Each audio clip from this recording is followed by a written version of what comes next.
사도 바울은 이혼당한 남자. 신학적으로든 교회사에서 예수님 이후 가장 중요한 사도는 베드로가 아니라 사도 바울이라고 생각된다. 그에 대한 신학 이론이나 설교는 천주교보다는 개신교에서 더 절대적이다.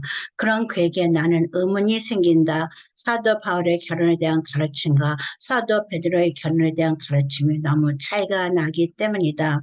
바울의 가정과 결혼에 대한 엄한 가르침을 보면서 의문이 생긴 것이다. 사도 바울의 결혼에 대해서는 여러 가지 설이 있다. 그가 한 번도 결혼을 하지 않았다는 설, 부인이 죽었다는 설, 부인과 떨어져 살면서 사별했다는 별거설 중이다.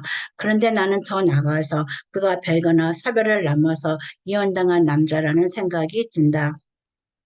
전통적으로 개신교는 사도 바울의 아내가 죽어서 그는 사별한 상태에서 사역했다고 가르치든가 전혀 결혼하지 않았다고 가르친다. 사실 성경에는 바울의 결혼 여부에 대해 아무 언급이 없다.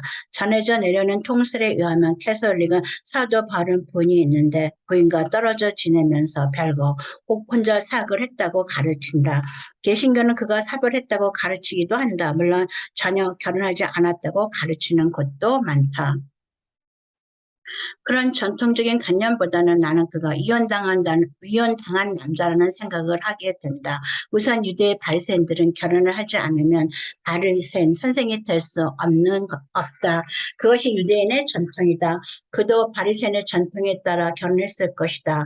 아마도 그는 장래가 촉망되는 젊은이였기에 다소 출신의 그는 예루살렘에 있는 권세 있는 좋은 가문의 집안과 결혼을 했으리라 생각된다. 그가 믿는 자들을 박해하기 위해 제사장의 허락을 얻고 다메섹으로 갔다는 문께서 이런 추측을 해냈다. 오늘도 유능한 젊은이들이 좋은 집안의 세력 있는 집안의 여자 맺어지는 모습을 보면서 내린 결론이다. 물론 아닐 수도 있다. 그가 사랑을 선택해서 결혼할 수도 있겠지만 그의 인생의 변화는 다메섹 선상에서 일어났다. 벌한 예수를 만난 사울은 바울로 극적인 전환을 하면서 그가 예수를 위해 버린 세상의 배설물 중에는 그의 결혼, 그의 아내도 포함된 것이 아닌가 생각된다. 다만 세상의 것은 그가 자유로 버렸지만 아마도 아내는 타에 의해서 포기해야 된 것 같다. 예수와의 만남으로 인해 전도자로 변한 바울의 인생에 가장 불만을 품은 사람은 그의 아내보다는 그의 아내의 가족들이었을 것이다. 유망한 젊은이를 사위로 매부로 맞이할 것이라고 여긴 그의 처가에 그의 개정은 분명 충격을 넘어 배신이고 자신의 시집간 딸을 위해 뭔가 조처를 취해야 했을 것이다. 바울의 아내는 친정 오라버니들의 손에 의해 만약 오빠들이 있었다면 아니면 자신의 아버지의 손에 의해 이혼을 하고 친정으로 돌아와 다른 인생을 살았으리라고 생각된다. 즉 바울은 이혼을 한 것이 아니라 당한 사람이라는 생각이 든다. 이런 생각을 하는 나의 근거는 단순히 그의 결혼에 대한 가르침이 부부간의 이해와 부드러운 관계를 가르치는 베드로의 가르침에 비해 너무 격하고 가혹하기 때문이다. 바울은 분명 결혼하지 않고 혼자 지내라고 권하고 있다. 그러나 결혼을 허락하는 이유는 남자와 여자가 음욕이 불타는 것보다는 결혼한 것이 낫다고, 물론 결혼도 잘못은 아니라고 말하지만 결혼보다는 독신을 먼저 권면하고 있다. 물론 그는 예수의 재림이 임박했기에 독신을 권면하고 있다. 그러나 독신인 나는 젊은 초혼의 어린 자매 형제에게 결혼을 권한다. 나처럼 독신으로 살라고 권하지 않는다. 다만 건강한 결혼을 위해 결혼 상담 전문가에게 결혼 전 상담을 권한다. 결혼 전 상담, 프리메리탈 카운슬링에 동거한 후에 결혼하는 것보다 이혼을 줄일 수 있다고 젊은이들에게 권한다. 독신의 삶을 사는 나는 독신을 후회하지 않지만 또 남은 날을 결혼할 생각도 없지만 독신의 쓴맛과 단맛에 대해 너무도 잘 알기에 독신을 권하지 못한다. 그런데 그는 어떻게 감히 독신을 권할 수 있을까? 아무리 바울이 철석 반장에 예수에 대한 일편단심의 신앙을 지닌 사람이라고 해도 바울은 또 예수님이 재림이 가까우니 처녀와 총곡도 결혼하지 말라고 환란이 많아서 또 그들을 아끼기 때문에 이런 권유를 한다고 말한다. 그는 어떻게 이런 무시무시한 권위를 할 수 있는지 궁금하다. 많은 수녀 신부들이 평신도에게 독신을 권하지는 않을 것이다. 독신의 사명이 없는 사람들에게 독신은 고통이다. 단지 금욕, 정욕의 절제만이 아니라 외로움, 경제적인 문제, 신체적 호르몬, 인간관계, 왜곡된 습관과 성격 문제, 노후 관리 등 많은 어려움을 주기 때문이다. 베드로는 베드로 전서에서 남편들이 아내를 사랑하라고 말한다. 아내는 연약하니 지식을 따라 아내와 동거하고 연약한 그릇이니 기히 여기라고 말하고 있다. 두 사도의 신학적인 배경이 다르다는 이유만으로 두 사람의 결혼에 대한 가르침이 너무 다르다는 것에 의문이 생긴다.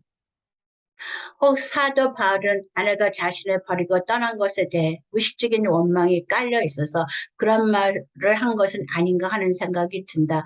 정말로 너가 나를 사랑한다면 너의 친정 식구가 너를 강제로 데려가고 나와 이혼을 강요해도 너는 나의 곁에 있어야 했다는 무의식적인 감정에 바울의 밑바닥에 깔려 있는 건 아닐까. 이혼을 한 남자가 아니라 이혼을 당한 남자의 자존심이 밑에 깔려 있어서 여자를 신뢰할 수가 없어서 혼자 살라는 무지막지한 겉면이 나오지 않았나 생각한다. 물론 나의 추측 내지 확대 해석이다. 또 바울을 믿지 않는 사람과의 결혼에 대해서도 상대가 원하면 같이 살아도 좋고 상대가 갈리기를 원하면 갈리고 믿는 자는 그것에 구속받지 말라고 가르친다. 카톨릭은 이 믿지 않는 자와의 결혼에 대한 언급을 중심으로 사도 바울의 부인이 존재하지만 같이 살지 않지만 이혼한 것도 아니라고 말한다. 그러나 부인이 존재하는데 같이 살지 않으면 그것은 별거 상태이고 좀 더 전진하면 이혼이다. 사실 사도 바울이 사별했는지 별거 상태인지 이혼을 당한 남자인지가 무엇이 중요한가? 그러나 이렇게 사도 바울의 개인적인 상태에 대해서 질문하지 않고 무조건 그의 가르침만을 2000년 가까이 의문과 질문 없이 받아들이고 가르쳐 왔다는 사실이 나는 충격에 가깝다. 학문의 기본은 의문을 가지고 왜라고 질문하는 자세에서 출발한다. 새로운 학설이나 창의성은 이 왜라는 질문에서 시작하기 때문이다.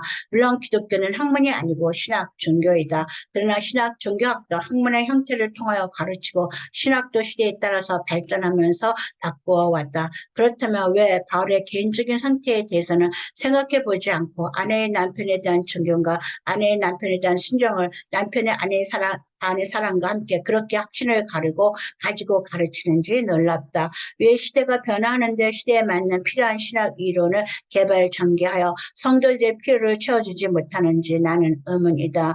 물론 시대에 따라 신학 이론을 다 바꾸거나 발전 전개할 수는 없지만 나는 충분히 발달 전개되지 않은 전통적인 신학 이론이 변하는 시대의 필요를 채워주지 못해서 많은 영혼들이 상처를 입고 있다고 생각한다. 그래서 사도 바울이 이혼을 당한 남자라는 생각에까지 발전했는지도 모른다. 나는 사실 결혼을 하지 않았으니까 결혼이나 이혼에 대해서 잘 알지 못한다. 다만 목회 상담학을 공부할 때 이혼이라는 주제를 선택하고 어떻게 하면 교회가 이혼한 형제 자매 그들의 자녀들을 도울 수 있을까 하고 자료 조사를 시작하게 되었다. 그런 주제를 선택하고 연구를 시작하니까 먼 눈에는 뭐만 보인다고 이혼한 사람들의 모습이 내 눈에 들어오기 시작했다.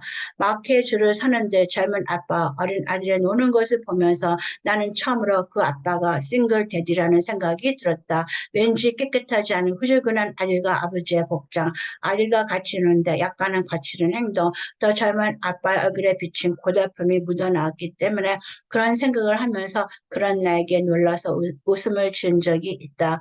2, 3년 전에 교회에 60세가 된 남자 안수 집사가 새로 들어왔다. 부인과 사별한 지 오래되었고 자녀들은 장성화와 결혼하고 본인도 사업하는 분이라고 했다. 그렇게 1년쯤 지내다가 50세 여자분과 같이 왔다. 나는 그들이 조언한 부부인 줄 알았다. 그렇게 6개월쯤 성가대에 같이 서서 봉사하고 신앙생활하는 그들을 보면서 나는 왠지 불안했다. 왠지 어울리지 않고 친밀감도 없고 겉도는 느낌을 받았지만 그렇다고 내가 그들 부부에게 재혼 가정에 가능한 문제와 관계를 가르칠 처지도 아니었다. 6개월 후에 여자분은 아무 말 없이 하루아침에 없어지고 그 집사는 여전히 교회에 남아서 봉사 신앙생활을 계속하였다. 나는 그 남자 집사를 보면서 속으로 욕이 나왔다. 그는 경제적으로도 교회에 도움을 많이 주고 신앙생활도 성실히 했다. 그러나 떠나간 그 여자 교인을 생각하면서 나는 가슴이 아팠다. 그들은 약한 자로서 같이 살림을 합치고 살다가 여자분은 아내에게도 재혼 가정의 문제에 대해서 나누지 못하고 있다가 남자분과 헤어지면서 교회에서 사라진 것이다. 교회는 그 중년에 지원 남녀에게 아무런 정죄도 안내도 치유도 가르침도 제공하지 못하고 말았다.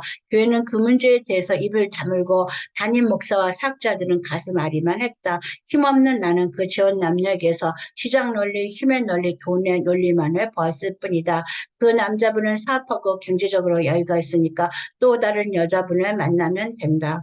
그러나 그 여자 집사는 그 이혼 후 10년을 혼자 살다가 남자와 살림을 합쳐 살다가 6개월 후에 헤어지고 또 다른 교회를 찾아 헤매면서 상처난 가슴을 누구에게도 하소연하지 못한 채 숨기고 신앙생활을 가르치지도 못하고 해결책도 제시하지 못하는 한결성을 응시하며 그냥 떠나간 그녀의 아픔이 느껴졌다.